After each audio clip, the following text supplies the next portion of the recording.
The Tale of Tsar Fyodor and the Swan Princess.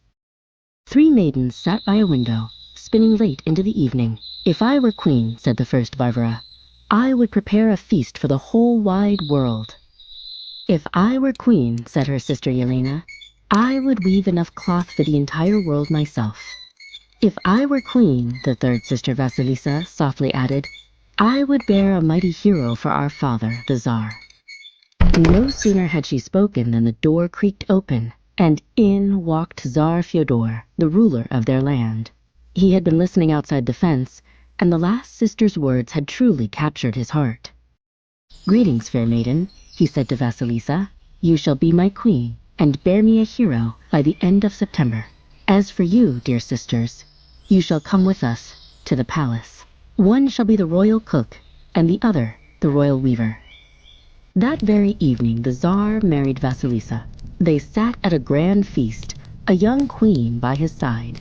But in the kitchen, Varvara, the cook, grumbled, and by the loom, Yelena, the weaver, wept, both consumed by envy for the new queen. Soon, a war called Tsar Fyodor away. He bid his young queen farewell, asking her to take care. While he fought far away, the queen gave birth to a son, strong and tall. She sent a messenger to gladden the Tsar's heart. But the envious sisters, Varvara and Yelena, along with their conniving aunt Marfa, intercepted the messenger. They sent a false letter to the Tsar, claiming the queen had given birth to neither son nor daughter, but a strange little beast. The Tsar, furious, ordered the messenger to wait for his return. But the wicked trio got the messenger drunk and replaced the Tsar's order with a new one, to secretly cast the queen and her child into the sea. The barrel floated on the vast blue sea. Inside, the queen wept, but her son grew not by days, but by hours. "Oh, my wave, my playful wave," he cried, "don't destroy our souls. Cast us upon the shore." And the wave obeyed. On the shore, the boy pushed with his head against the barrel's bottom, and it burst open. Mother and son were free. They saw a green hill, a blue sea all around, and a mighty oak tree. "We need supper," thought the boy. He broke a branch, made a bow, and set off to hunt.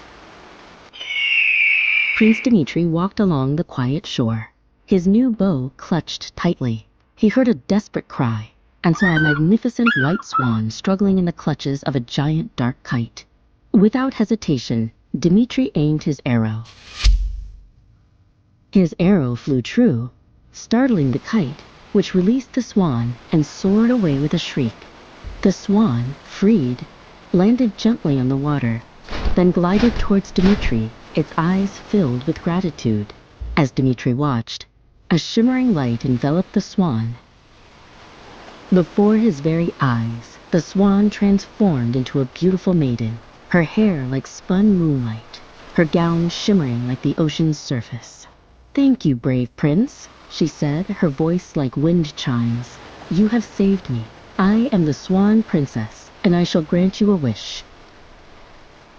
Dmitri, remembering his mother's sorrow and their plight, wished for a city to rise from the waves, a safe haven for them. The Swan Princess smiled, a knowing glint in her eyes. "Your wish is granted, Prince Dmitri.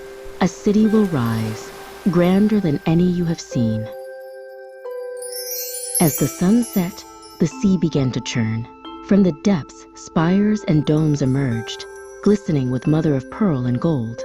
By morning, a magnificent city stood on the island, its walls reaching for the sky. Queen Vasilisa gasped in wonder. News of the miraculous city reached Tsar Fyodor's distant kingdom. Intrigued, he decided to visit this new land. He sailed with his court, including the envious Varvara, Yelena, and Marfa, who were now filled with dread. As Tsar Fyodor's ship approached, Prince Dmitri, now a wise and noble ruler of his new city, stood on the highest tower with his mother, Queen Vasilisa, and the beautiful Swan Princess. A sense of destiny filled the air. Tsar Fyodor disembarked, marveling at the city's beauty. He was greeted by Prince Dmitri, who, though grown, bore a striking resemblance to his father. Queen Vasilisa, hidden behind a veil, watched her husband, her heart pounding. During the grand feast, the Swan Princess, with a gentle wave of her hand, revealed Queen Vasilisa lifting her veil. Tsar Fyodor gasped, recognizing his long-lost queen. The truth of the wicked sisters' deception was finally laid bare. Varvara, Yelena, and Marfa, exposed and shamed, fled the city, their wickedness unable to withstand the light of truth. Tsar Fyodor, Queen Vasilisa, and Prince Dmitri were reunited, and the kingdom rejoiced, forever grateful to the brave prince and the magical Swan Princess.